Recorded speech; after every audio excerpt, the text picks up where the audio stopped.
strawberry. Back there. Our dear friend Jim Williams. It's great to have you here and to have you support Shak in his journey to defeat the mighty Barbara Monson. Before we hear from the candidate, I want to take a moment to introduce Dr. Sebastian Gorka. It's my honor to do so. And he really needs no introduction, but I want to say just a few words about him. You know of his advisory role with the Donald Trump for President campaign and his advisory role in the White House for President Donald J. Trump. He's now a Fox News foreign policy analyst, national security analyst. But you also know he's fast becoming a very popular radio guest host for both Dennis Prager and Mike Gallagher on AM 570. In fact, Dennis Prager's show runs opposite to Rush Limbaugh. And sometimes, when I just need to be calmed down a little bit, you know, Rush is a little enthusiastic at times. We love him for it. But I switch over to 570, and it's wonderful to hear Sebastian's voice. He is so much like Dennis Prager. He's a calm, clear voice of reason. And I think he's fast becoming Dennis Prager's alter ego. And finally, do you know that Seb has a new book out? It's now available on Kindle and for pre-order in hardcover. It's called Why We Fight, Recovering America's Will to Win. And so I encourage all of you to go home tonight and order your copies of Why We Fight. Sebastian Gorka, it's a privilege to have you here.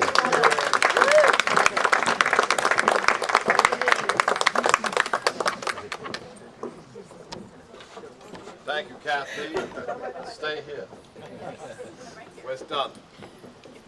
Okay, these two people are the special forces of conservative activism. That's right. We need to clone you, both of you. Thank you so much for everything you do, the information that you're constantly sending around everybody here in Virginia, and for hosting events like this. I'm going to allow Shak to talk for himself, but just focus on a couple of things with regards to why I made the decision to endorse him. Funnily enough, before I worked in the White House, nobody asked me to endorse them. When I left the White House, I got lots of requests. But I've only endorsed about half a dozen candidates so far this year, and I have a certain method. There's a requirement. I have to meet you in person. A lot of people want to be endorsed remotely. Can you believe that? No, I don't care where you live. You're coming here, and I'm going to look into your eyes, and we're going to sit down at Trump Hotel. We're going to have to get to know each other. And hopefully, prospective endorsees aren't going to watch this video, because I'm going to give away my test.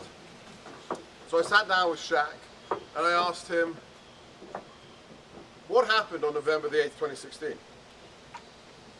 Because if you can't answer that question for me, I'm not going to endorse you. Because something historic happened in this nation, and you need to appreciate the significance and the weight of the decision that we took as a nation if you want me to support you as somebody who supports the president.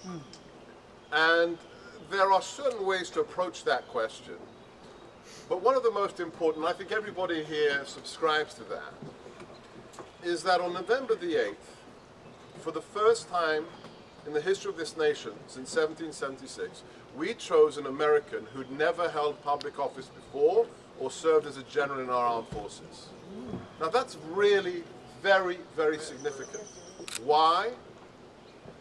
Because our choice was an indictment of all politics in Washington, all politics. And I've said it on the record, and I'll continue to say it right up until November. Donald Trump won despite the Republican Party, not thanks to the Republican Party. That's right. And Barbara Comstock is the perfect example of why Donald Trump won the election despite the GOP. Now, I've been getting a lot of heat behind closed doors for supporting Shak. And I take heat behind closed doors, and I'll take it in public, because this is personal for me, because I live here. This is my district.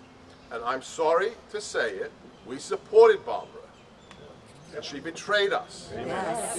Just like the vast majority of GOP members betrayed this nation for the last 30 years. Absolutely. I'm not going to go into details, and I'm not going to give names. I had lunch in the Capitol today, in the members' restaurant, with two freshman congressmen. It's bad, ladies and gentlemen. It is very bad. These individuals tell me that 60% of their colleagues don't care. 60% of their colleagues are interested in a position in the building that gets them a fireplace in their office and an SUV. That's politics in the swamp. Shak Hill answered my question accurately. He understood that what Mike Flynn described as a political revolution is what happened. We had a peaceful political revolution in this country, and there are great similarities between Shak and the president. And the biggest one is, they are doing what they are doing because of love of country. It's not about fame, it's not about money, it's about understanding that business as usual cannot go any further. This man has served our nation in uniform, and now he needs to serve this district as our representative, as an individual who keeps his word. I just love this. This tells you everything you need to know. This tells you everything that you need to know, and I am proud to support Shak. But here's my last message to all of you before you hear him. I'm not going to steal any more thunder. Thank you for coming tonight. But understand that it's not Shak's job to save the Republic. It's our job. November, and this is not hyperbole, November is more important than 2016. Now, the president, who I had the honor to work for, is an unstoppable steam locomotive. I mean, what he's achieved in the last 15 months is it would make an 8-year presidency proud. Absolutely. Amen. And he is the most powerful man in the world. And he only sleeps 2.5 hours a night. But he's still only one man. And I'll leave you with this analogy. And this is for Shak, and this is for all of you. To understand the president, you need to think of an icebreaker ship. If you know the physics of icebreaking, what has happened to our nation? Thanks to us. If you're surprised about the insanity of the Obama years, guess who you have to blame? Look in the mirror. We made it possible. When we allowed them to take over the universities, the high schools, and media, it was our culpability that allowed federal government to become a monster that would dictate to us that teenage boys could use the female restroom. Okay? We made that happen. Now, what happened in 2016? After 30 years of this layer of political correctness, this permafrost that had frozen our nation in terms of politics, media, Hollywood, everything. Along comes a man who just doesn't give a fig. He doesn't care. And like a 1,000,000-ton icebreaker ship with his tungsten hull, he just smashes into that political correctness and cuts a new seaway for liberty. But do you know your physics of icebreaking? When that ship cuts through and clears a seaway, if it isn't immediately followed by a flotilla of ships that opens up the passageway, in real life, the ice comes around the hull of the ship and almost instantly re-knits itself behind the bow of that vessel and freezes over again. You, ladies and gentlemen, all of you, I don't care how old you are, I don't care what your job is, you are all members of that flotilla, as is Shak. And it is incumbent upon you to make sure that we have 7 years more of Donald Trump and then Absolutely. 8 years of President Pence. Absolutely. And it's not a function of just volunteering or getting your checkbook out. Those are all great things. Yes, volunteer, help knock on doors, spread leaflets, make another donation to Shak and to other worthy conservative causes. It's bigger than that. It's about getting on social media every day. I don't care if you're a technical klutz, okay? I couldn't program a computer if you put a gun to my head, but I spend at least 3 hours a day on social media pushing back on the lies. If you don't have a Twitter account and a Facebook account, shame on you. They are censoring us and they are throttling us, Absolutely. but push back.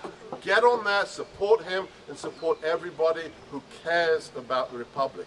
And lastly, the most practical thing of all, for the next few weeks and until November, spread a very simple message to everybody you know, whether it's the water cooler at work, whether it's in the, the park walking your dog and you're talking to somebody, a very simple message. Whether the individual voted for Hillary or not, whether they didn't vote, whether they're a swamp creature, ask them a very simple question. What do you think of the last 14 months? It's the only question. And if you like it, how about 7 more years of it? Imagine. Take the politics out of it. Take the absurd fake news garbage. Did you like the last year and a half? Yes. That's the only metric. Because if they did, tell them you can have more of it. You can have 7 more years of it. It's a very simple message, but I promise you, it is a massively powerful one. Shak, no pressure. You know,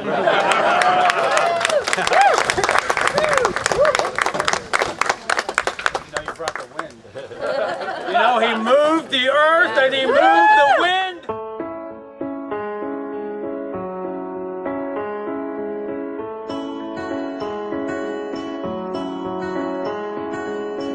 Strawberry lips shine.